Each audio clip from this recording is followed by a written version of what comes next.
What's up? I'm Deontae Lawson, and you're watching Crimson Drive, driven by NASCAR.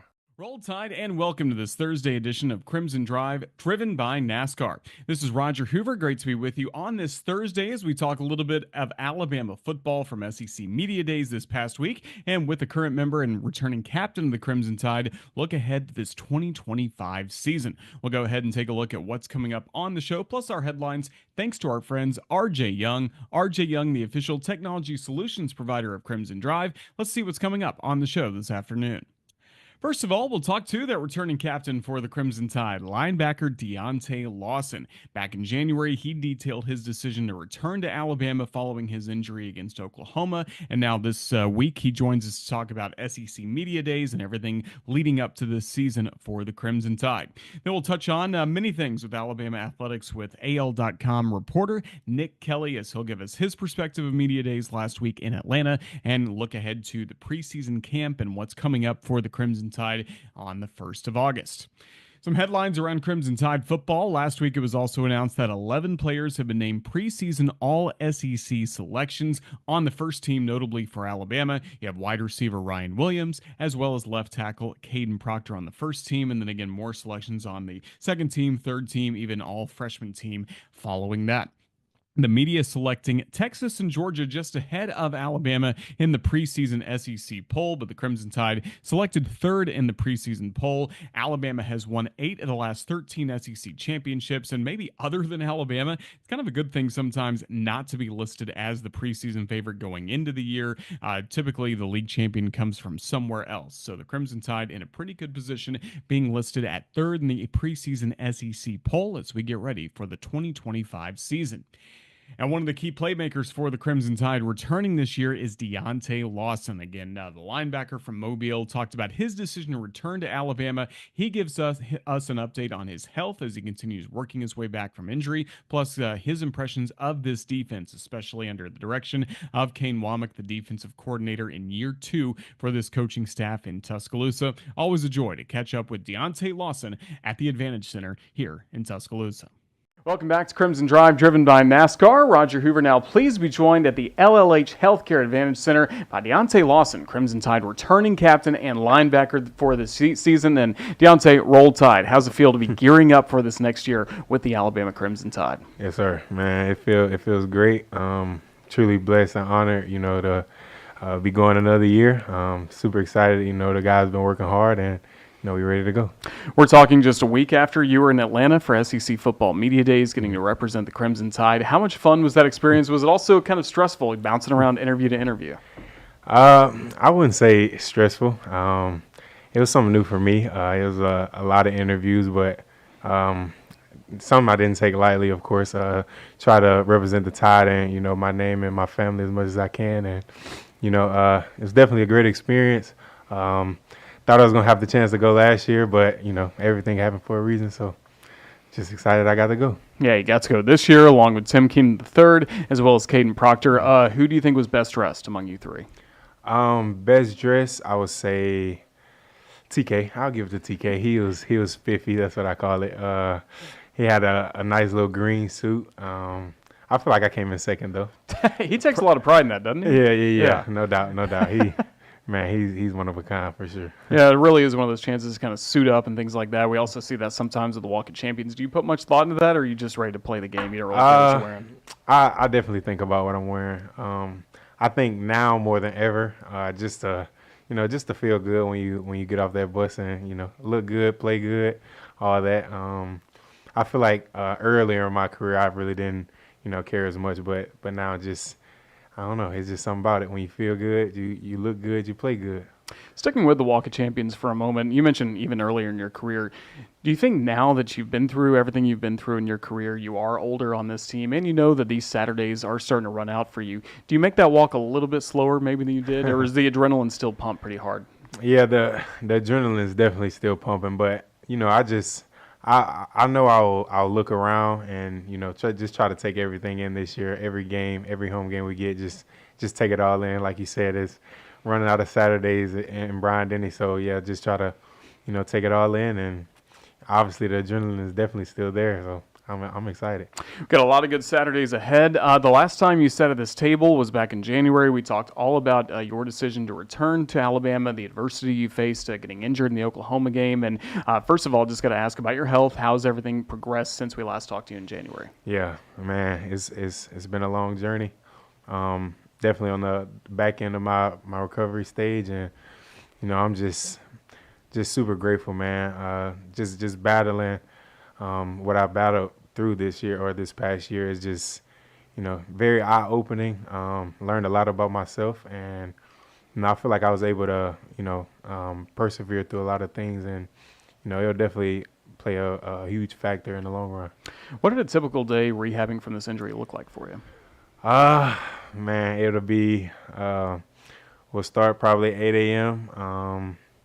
We'll do all the things that I need to do, and we'll probably end around, at the early stage of my recovery, it was probably about 8 to 1 or 2. But now it's more of just maintenance, still working on my strength and, just getting all my range of motion back. But, it's definitely been a everyday process, and, it was definitely a roller coaster, to be honest. But, I was able to just keep going. Jeremy Giselle, he was by my side the whole time. We was just going at it, doing what we got to do every day. And, now that I look back, it's just amazing just to see, because in that time you really don't see results like you want to, but you're working hard. But it just takes time, and I don't know, man. I'm just super grateful, just super excited, and just ready to go. Especially a physical toll, of course, that takes a lot of strides you got to make to get healthy back on the field. But how about the mental grind with all that, especially when your teammates are part of spring practice, getting to the A-Day game and things like that? Yeah, I think that's one of the biggest things, if not the biggest thing, because even if you're able to do something, if you're still in your head or in your mind thinking about it, you're not going to be able to do it like you want. And yeah, that just takes time. It just takes reps. It just takes getting comfortable with it. And, I'm sure when we put the pads on, it'll be another little phase I have to go through. But, I know God got me, and, I'm just keep pushing and just keep fighting every day. How excited are you for this season, and especially what this defense can do with so many starters coming back? Man, I'm super excited just to know how much work we have put in since January 14th. And, we held a standard that, we had to be consistent with throughout the whole offseason. And, Coach Ballou really emphasized that on January 14th. And the question was, can we sustain that intensity throughout the offseason? And I feel like, we definitely sustained it, and we're definitely still pushing to get where we want to be. And man, I'm super excited, especially the defense coming back. You got a lot of guys coming back, a lot of older guys, and man, I don't know. We just got depth, and I'm just ready to see what the future has in store for us. Yeah, a lot of veteran leaders like you, but also some talented newcomers. How have you seen them kind of adapt and to the culture and what it takes to get on the field for Alabama? Yeah. I think that's huge. I think they adapted to the culture really well. Them guys, a specific guy I'll say is just Cam Calhoun. Just his work ethic, how he come in every day. It's like he's been here. To be honest, I mean, he just coming to work every day, and these young guys, they starving, and whether that's playing for a starting role or special teams, it doesn't matter. They just want to contribute to the team, and that's what you need to be a championship team. And I feel like we have that. You're asked to do a lot of things in your role as linebacker. How much do you enjoy when you have the opportunities to rush the quarterback and affect the passing game that way? Yeah, man, I love rushing the passer. I've been rushing an interior pass rusher mostly, but I kind of want to work on an edge a little bit. That's something I want to put in my game. I know it'll come later on down the road, but yeah, it's nothing like getting a sack or just affecting the quarterback and make him throw an interception or anything like that. So yeah, I'm definitely jacked to to just, try to get on the edge. I just want to talk to Coach Wold to try to get me on the edge 1 or 2 times and let me see what I can do. Yeah, that's always a lot of fun. And we know things have changed, different coaching staffs, not necessarily the same cheetah package that we had years ago, and won't ask you for any specifics, obviously. But that kind of mindset, is that still there with this team? Yeah, no doubt. I feel like we have, different guys that can rush the passer, and that's from interior D-line to middle linebackers, and not even including our edge rushers. So we have a ton of guys that's ready to rush the passer. I feel like we still have things that we want to install and put in to, get everyone the production that they need or that they want. And, I'm just excited. I feel like Coach Wold has a great scheme, and, he just get his players in position to make plays. And, that all comes down to us, how focused can we be, and, how well can we handle one of his schemes so that he can add more, things like that. What kind of difference does it make being year 2 of this coaching staff, not having to install as much or kind of explain things and new terminology, just their way of doing things a year ago versus now? Everything's pretty familiar to the way it was last year. Yeah, it's definitely different. Anytime you're running a new system, you're gonna have your bumps and bruises throughout the season, and it just takes. We just needed reps, to be honest. We just needed reps, and now I feel like most guys understand scheme or understand what we're trying to do. Now we're trying to dive into that offensive recognition and know what they are doing pre or post snap, and so we can have that anticipation. I feel like that's the biggest thing with Coach Wold's defense. He wants you to play with anticipation, but to play with anticipation, you gotta know what you're looking at or know what you're looking for, things like that. So I feel like that's something that we've been working on recently, just studying offensive recognition and just trying to learn what they do, so you can just play a little step faster. How much has this team come together over the summer? Any fun away from the facility activities you guys have done? I know there was kickball last year, different going out to eat, different things like that. But what about this past summer? Yeah, I feel like we've been bowling a lot this year. Okay. That's especially with the official visits and everything like that. Everyone to just pull up to the bowling alley and we'll compete in that, of course. But yeah, the guys are definitely coming together. I mean, we're together, and I think that's even when we outside and it's feel like 100 degrees out there and Coach Ballou is giving it to us. I feel like we still stick together, and that, man, that goes deep, because when you're in the fourth quarter and game on the line, you got to be able to trust your brother beside you, but you can't trust your brother if you ain't putting no work in with him. And we've been putting that work in with each other, and I feel like we trust each other, and that connection is definitely there, no doubt. Especially as an older player, do you like being part of the recruiting process? I feel like it depends, because I don't know. I wouldn't really host a guy or anything like that, but like I feel like just sharing my experience of being recruited here, and like how much I've developed over the years, and just things like that, like just seeing ton of players either leave out or go to the draft, or just seeing different sides of everything, just try to share my experience from time to time, but I don't really get too much involved. We're, of course, talking inside Saban Field at Bryant-Denny Stadium. A lot of times that's where the season begins. This year you get to start on the road at Florida State. Does that kind of give everybody around the program an extra sense of buzz, knowing you've got to go on the road to begin the season against a premier opponent? Man, yeah, we're definitely pumped about that. We love an away game, me personally especially. Just to go in the stadium, all the fans against you, and, ready to hear whatever they got to play or whatever they do, and just try to clear them out. That's what I'll say. That's our goal, to clear them out. It's not a long drive from Mobile, Alabama to Tallahassee, Florida. So I imagine a lot of Deontae Lawson number 0 jerseys will be in the stands, right? Hey, I hope. That'll be good. Well, we certainly look forward to that. Deontae, thank you for the time you've given us here on the Crimson Tide Sports Network. Best of luck as the season begins. Thank you for joining us. Roll Tide. Sir, Roll Tide. Thank you. Great conversation with Deontae Lawson. Appreciate his time. We'll have more player conversations coming up over the next few weeks to get you ready for week one, Alabama against Florida State. But right now, we want to talk to one of the members of the media that was really busy bouncing around SEC Media Days in Atlanta, Nick Kelly, who's been joining us throughout the last several years, both in his work for the Tuscaloosa News and now for AL.com. He shares his perspective on Media Days, plus what to expect as some key storylines for Alabama football leading up to the season opener. Nick, it's great to have you back on the show. How was everything at the College Football Hall of Fame a week ago? Oh, it was fun. It's a long week, but you get to hear a lot of perspectives. It's kind of that back to school event, right? Where you get to see a lot of the media members, you see some of the coaches, players, SIDs, just all the above. So it's a lot of work, and it is kind of a made for TV event these days, but it's a lot of fun just to be able to see people and, hey, football's coming back to school. Good to see everyone.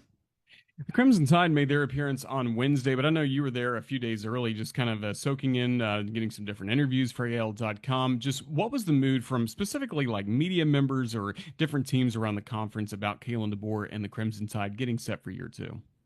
Yeah, I think there's optimism, Roger. That's the sense that I've gotten, not only from media members and people in Atlanta, but even in the state. To me, there's just a lot more. Okay, yeah, last season didn't go how Alabama wanted, didn't finish how Alabama wanted. But Kalen DeBoer went and got Ryan Grubb. They have added some key pieces. There are a lot of things that have gone well. And then, of course, the recruiting heater that Courtney Morgan, Bob Welton, and that staff have been on in the summer as well. So, yeah, there's a lot of, I think, optimism, even though last season there were some things that didn't go as planned or maybe as Alabama fans would have wanted. But I think a lot of people believe, okay, Kalen DeBoer, year two at Washington, why can't he repeat that at year two at Alabama? And for Kalen DeBoer, he had a lengthy opening statement in the main media room. What do you feel like he was trying to convey about his football team and his program once he did meet with the main media? Yeah, a few things really. To me, one of the big ones is continuity and familiarity are two qualities that are going to help this team a lot. They didn't have any of that a year ago when replacing Nick Saban, players going in the portal, trying to piece a team together, trying to piece a staff together. And now they have a lot of that continuity. There was really only one change, big change in terms of a departure on the coaching staff. Otherwise, you bring in Ryan Grubb, and that's a change, but that's continuity. A lot of these guys worked with Ryan Grubb. Of course, Kalen DeBoer worked with Ryan Grubb. So, yeah, the staff is largely the same. And then player-wise, they retained a lot of talent as well. Of course, you had some elite players like Tyler Booker, Jahad Campbell go out to the NFL draft. But overall, there's a lot of familiar faces. And so I think continuity is something that Kalen DeBoer has stressed throughout the offseason, but you can tell that he values that, and it's going to help them a lot. And that makes sense because when you know people, you know how people work, you can maybe lean into them a little bit more. You can have harder conversations. You can have people trust that you have their best interests at heart. And then another thing that stood out, Roger, to me is Kalen and this team understand the pressure that they're facing because let's be honest, expectations at Alabama are unlike maybe anywhere else in the country where, yeah, a 9-win season is a good year in a lot of places. And it was a solid first year just looking at the record for Kalen DeBoer. But I think 9 wins in Tuscaloosa doesn't cut it. That just the level of expectation is so high that fans want and probably need more than that. And so I think that Kalen recognizes that. One thing that stood out to me too, Roger, Caden Proctor talked about how he really sensed, or I think he said something along the lines of, it's been a long time since we won a championship. Mind you, Roger, it's not even been 5 years. But in Tide years, those are like dog years. So it's been a while in Tuscaloosa without a championship because Nick Saban never went more than 3 years. And that's not a comparison of Saban and DeBoer, but it's a matter of this is what fans and this state is kind of conditioned to expect. And so, yeah, I think they understand the gravity of the moment, and I think they're working with that in mind. Anything new we really gleaned on the quarterback competition for Alabama from either Coach DeBoer or the players that were in attendance? Not really. It was kind of the same lines, same things that have been said in earlier parts of the offseason. But to me, at this point, I'm going to be pretty shocked if Ty Simpson is not the starter for Florida State for that game opening up in Tallahassee. At this point, I think it's his job to lose. And of course, the coaching staff has said he's the front runner, but I think he's going to have to do something to lose it. And I think part of that too, Roger, is this defense for Alabama is going to be pretty darn good. I'd be pretty surprised if they don't take that next step. So you have a good defense. Then on offense, you have some weapons. And so in a lot of ways, you want a guy who's maybe not going to make as many mistakes. I'm not saying he's got to be a quote unquote game manager, but you want a guy you can trust and a guy who knows what he's doing. And no, Ty has not played a lot of significant downs or football for Alabama, but he's been around and he knows what to do. And that's one thing that stood out from the 8A practice, if you will, was seeing how Ty, he didn't necessarily make any throws that just, oh my gosh, my jaw is on the floor, but he didn't make the same mistakes that maybe to the naked eye you could spot from the other guys in the competition. So I think Ty gives you that more trusted, safer option, and we'll see how it progresses throughout the season. There's no necessarily locking it up in week one, but I'm going to be really surprised if Ty doesn't get the first snaps. On the defensive side of the ball, Deontae Lawson, we had him on this show earlier, returning captain for the Crimson Tide, also made an appearance at SEC Media Days. Just how key is it to have him coming back, and if he's fully healthy, 100% ready to go for week one? Yeah, I think it's the staff views it as kind of a coup to have him back. I mean, you got a guy who was a captain a year ago. You have a guy who's a talented player. And for all expectation levels, he was going to head to the NFL. I mean, he was pretty much ready to go. And then that injury, unfortunate for him and having to deal with that. But I think it gives him another opportunity to come back and continue to boost his draft stock. And he could be a key part of this team. Now, they've got some good options at linebacker with Justin Jefferson. They added Nikhai Hill-Green from Colorado, and some other options as well. But when you have Deontae Lawson, a leader, a talented player, I mean, that makes a big difference, especially in an era where there can be guys just changing rosters every season. And having a guy who's been around as long as he has, he understands expectations. He understands, like we talked about earlier, the pressure and just what people anticipate and want in Tuscaloosa. That's so valuable to have on the team. And how about for Caden Proctor as well, now being one of the key veterans of this team? Again, he was away for just a little bit at Iowa, quickly came back to the Crimson Tide last spring, but now he represented Alabama at SEC Media Days. Anything you learned that was really fun from Caden Proctor, besides maybe the cologne collection that he has? Well, you stole my line because that was the biggest. Honestly, if you ask me like 2 years from now, Roger, what I'm going to remember most from SEC Media Days in Atlanta, it will probably be Caden Proctor's got 170 bottles of cologne, which I don't know how that happens or how you even accumulate that much cologne, but he's somehow done it, and he's on a mission to try to essentially change the narrative about big guys and smelling, and he's like, yeah, we got to smell good as big guys. So yeah, it was kind of a fun side of him to see that personality come through, and he talks some Taco Casa, being a close friend of Wilkin Formby. Just a lot of he was fun to talk to. You can tell he was enjoying it, and it has been fun to see his progression as just not only a player, but just kind of what he means to this team. I mean, you think about a year ago, he was just coming back from Iowa. And the fact that he's gotten to a point where he now is representing Alabama on a stage like that, that's pretty impressive that he's done the work behind the scenes to gain back that trust, because easily a guy who leaves and comes back, I mean, that could put you in a tough spot. That could shake up some things in the locker room. But clearly, a lot of guys love him, and Alabama wants him to represent their program. So it really speaks a lot to what I think he's done in the past year. How good should fans feel about this offensive line getting ready for the season? I think pretty good. I mean, you return Caden Proctor, you return Jaden Roberts. Jaden Roberts might be the strongest guy on the team. And then you also have a Wilkin Formby who's been around a few years, and Parker Brailsford might end up being the best center in the country. So it kind of comes down to, what does left guard look like, and how does the right tackle spot progress, and how does Wilkin Formby do there? Because I would be surprised if he's not the starter in the week one game. And obviously he had some rough spots last year, but another year under his belt, more practice, more preparation. And yeah, how does he do? So there's some real strengths, Roger, but it's still a question of how does it all come together?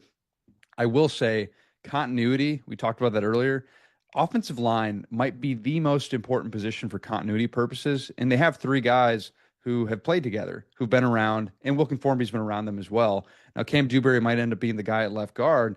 And so that's maybe a new guy there. And yeah, you're without Tyler Booker. But I think overall, you have to like the fact that three of these guys have played together a good bit, and really kind of four with Formby. So that continuity is so key, and I think is going to help. But we'll see how good it is. I don't know if I'm ready to give them the Joe Moore Award for the best offensive line in the country just yet, but I think there's a lot of reasons to be optimistic. Well, looking at Crimson Tide football again, media days, kind of a mid-July checkup, and then 1st of August will be the start of preseason camp for the Crimson Tide. That'll be your next chance to talk to Kalen DeBoer and members of this team. What are some of the key storylines going to be as camp begins in a couple weeks? Well, quarterbacks is always going to be one until there's a certainty there. And even if there's not a certainty there, let's just say that they had declared Ty the starter already. Well, they still have to make sure he's ready to go and make sure that he's properly prepared for that role. So I think quarterback is always going to be a topic of conversation. Also, one thing that I'm curious about, Roger, is pass rush. How do they make sure that they have good, consistent pass rush? I think LT Overton's going to provide that, but who else can join him in that? Because if you only have one guy who's giving a good pass rush, it's kind of easy to plan for as an offense because you can just try to block that guy. You can send 1, 2, 3, as many guys you want to stop that guy. But when it really becomes tricky is when you have multiple guys, when you have Will Anderson on one side, Dallas Turner on the other. I don't know that they're going to have that because those are two guys who became first round picks. So that was pretty high level. But yeah, can you have another guy on the team? Who else steps up to maybe help an LT Overton type? Maybe it's a Quay Rousseau. Maybe it's a James Smith on the defensive line. So I'm really curious to see where that comes from. And that to me is one of the biggest questions because otherwise this defense, Roger, I have a lot of faith in. The secondary is going to be strong. But what does the pass rush look like? How strong is it? Who provides it? Those are my questions. And then for the Crimson Tide men's basketball team, you cover Nate Oates and the Crimson Tide team as well. Always a lot of summer news in terms of the roster. Anything else really caught your eye regarding that basketball program?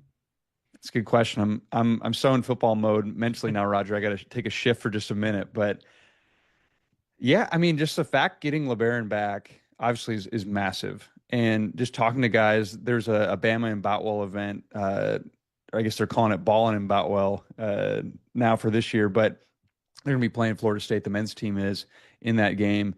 And yeah, talking to some guys at that event, you can tell, I mean, Houston Millette, Aiden Sherrill, when they found out that LeBaron's coming back, the difference that it makes, I mean, yeah, he's a talented point guard, but just where his game could go, the potential is, I mean, sky high. So I think just having him back is maybe the tip of the spear is a really exciting thing. But Aiden Sherrill, I want to see what his year 2 leap looks like because to me, going into the offseason, he was the most important guy to try to keep, even though I just said those things about LeBaron Philon.